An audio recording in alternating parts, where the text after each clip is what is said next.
crowd coming towards town. In Kiamburu, yeah. Mheshimiwa, let me help you. On a normal day, Juja has a population of 490,000 people. The people you saw on the roads were not even 10,000. Ruiru has a population of 350,000 people. Na haujahesabu the other constituencies. These people come to town every day. Your police. Najua Isaac Mwaura wenyu ndio alikuja akatuambia it's a normal working day.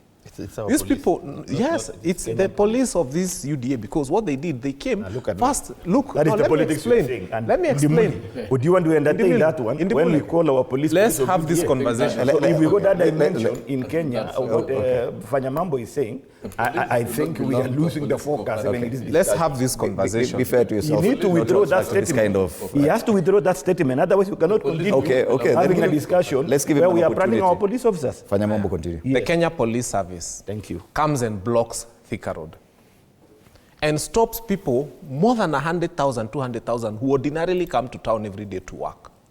And then they are surprised that there are so many people at that barricade. Where did you expect them to go through? And then you start saying they've been brought from Kirinyaga and Nyeri because I heard the CS saying that.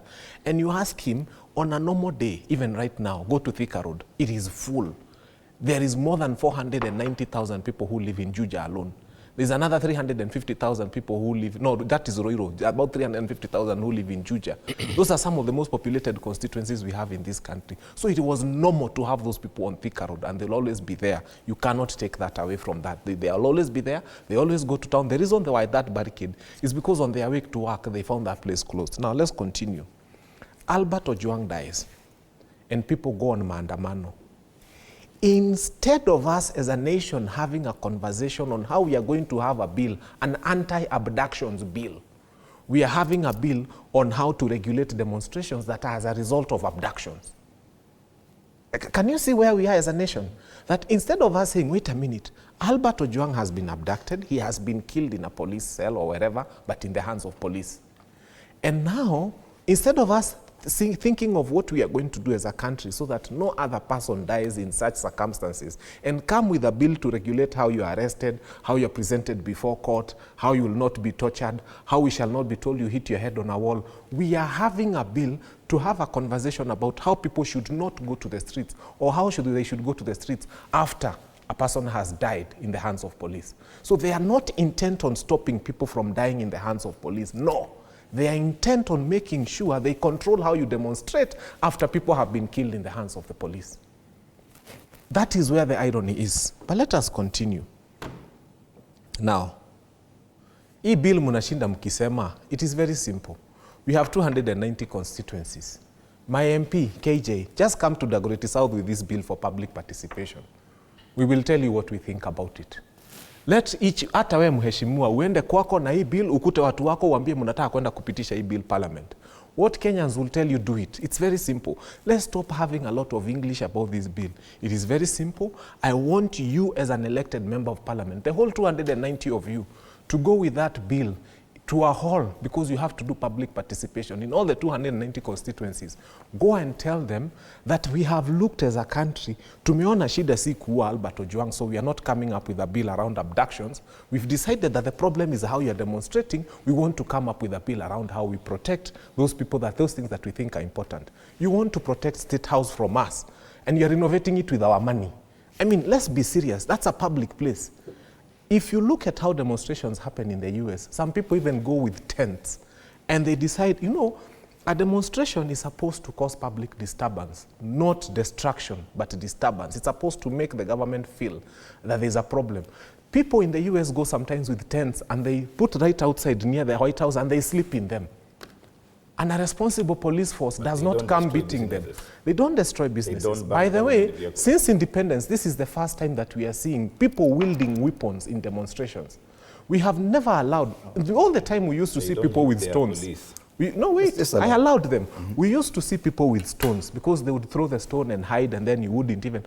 But right now, someone permanently leaves home with a very big stick, others with pangas and rungus, and we saw them. And they are verily walking on the streets, and nobody is having a conversation about it. Let us first agree that these demonstrations became a problem when we first allowed armed people into them. We have to make sure that there will be no demonstration where a single, ukionekana tu na weapon, you're an enemy of the state. Wewe kwanza unafaa kushikwa na ufungwe same day. Finally,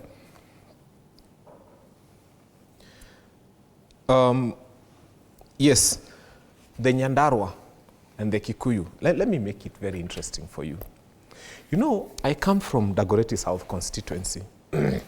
And so I can see Kengongo police station, which was banned. It is just there. It's at home.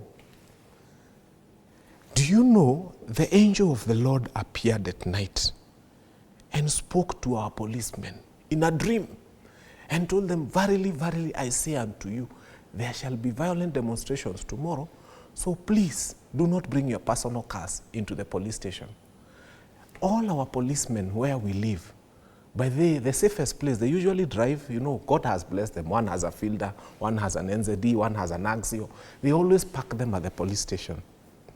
Kingongo police station was burnt down on the day of the Maandamano. Let me surprise you.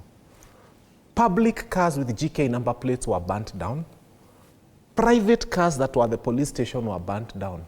But for some reason, because the angel of the Lord had spoken to our policemen, none of them lost a personal car.